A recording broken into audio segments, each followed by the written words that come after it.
Alright, where's this log thing? I'm gonna watch this. Here. Oh, now shoot. Okay, watch me hit a tree.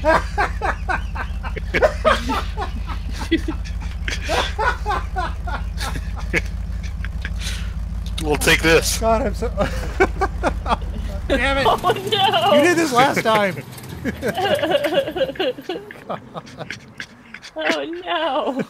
Do you need some help there?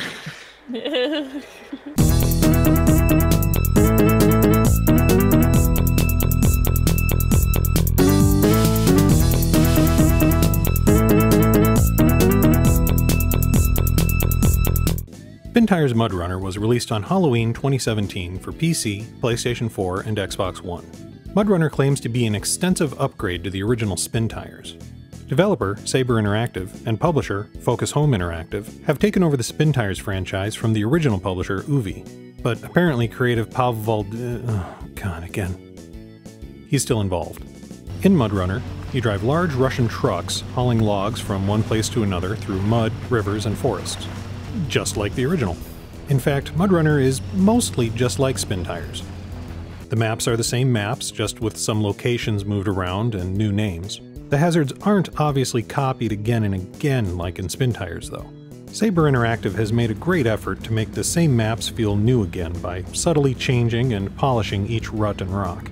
Changing the locations of things has taken away some of the wasted space some of the original maps had.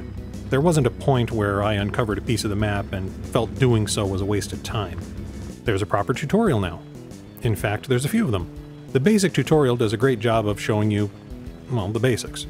The challenge maps are basically advanced tutorials where you learn about crawling and other less obvious gameplay features, like the water depth indicators. Speaking of water depth indicators, the map has indicators to tell you how deep the water hazards are now. This is incredibly helpful. No more blindly diving into a river, not knowing if your truck will get swamped halfway across. The indicators aren't visible if that area of the map hasn't been uncovered, but in most cases you can at least start crossing the water knowing if your truck is going to get carried downriver or not.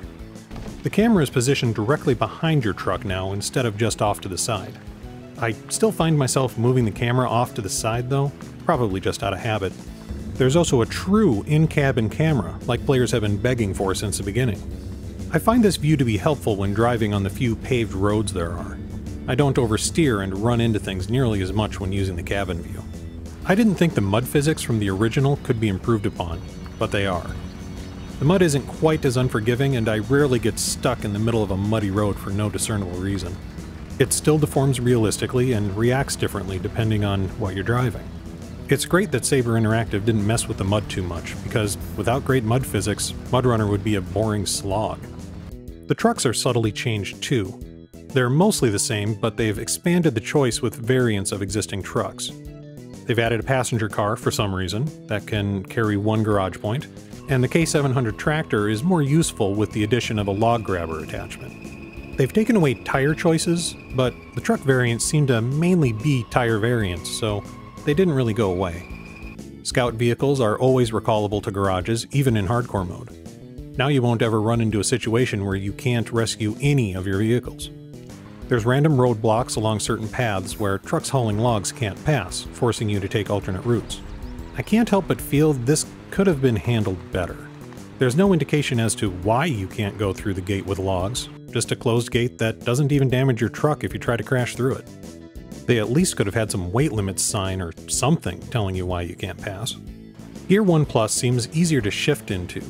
In Spintires it was a challenge just trying to move the gear shift into high gear at all, and by the time you actually got the truck into gear, you'd slow down so much your truck would stall and you had to shift down again. Now that it's easier to shift into, it's actually useful.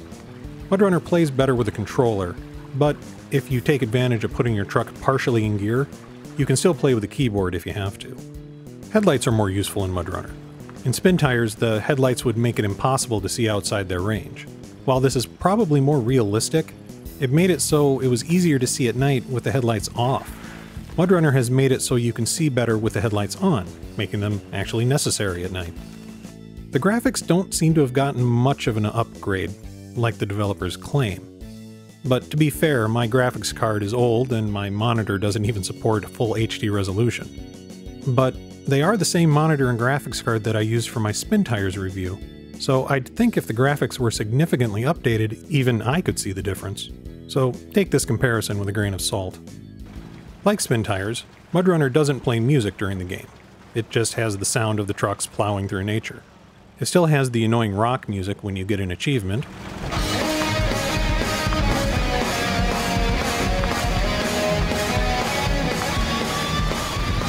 and when you're approaching a lumber mill.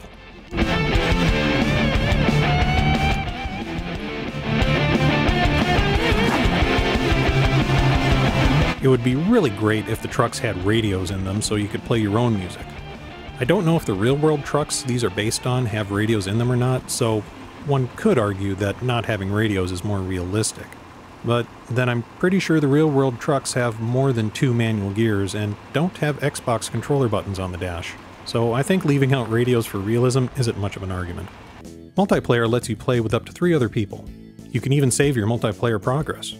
When I played with my friends Kitmeowza and Torgo, we didn't experience any drops or lag.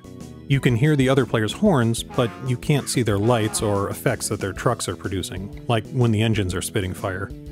When another player leaves one of their trucks on the road, you see a shadow of it instead of the truck itself. You can't use another player's truck, and all the trucks are available to all players. But even though each player has access to the same trucks, they're in different locations for everybody. So if you see a truck in a particular location, the people you're playing with will see a truck there, but not necessarily the same truck. I didn't expect that feature, but it adds some variety, I guess. I think I'd rather have the same number of trucks in multiplayer that are available in the single-player maps, and everybody has to share. That way you don't have everyone using the best truck for the whole map, making it a cakewalk. I had fun playing MudRunner. I'd played Spintires for nearly 200 hours before getting MudRunner, and found these maps to be a new challenge. The official DLC map, The Valley, adds new trucks and an original map that are great additions to the existing game. Saber Interactive seems committed to developing MudRunner further, with them teasing American maps in their monthly community updates on Steam. Maybe MudRunner won't turn into abandonware like Spintires did. If you don't already own Spintires, you can skip it and just get MudRunner without worrying about missing out. If you already own Spintires, MudRunner is a fantastic upgrade and a noticeable improvement on the original. It's still a unique game with plenty to explore. It still supports mods, and there's plenty of open world aspects to create your own fun.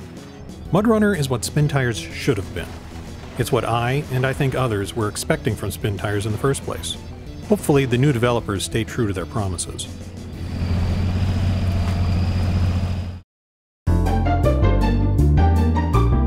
Thanks for watching.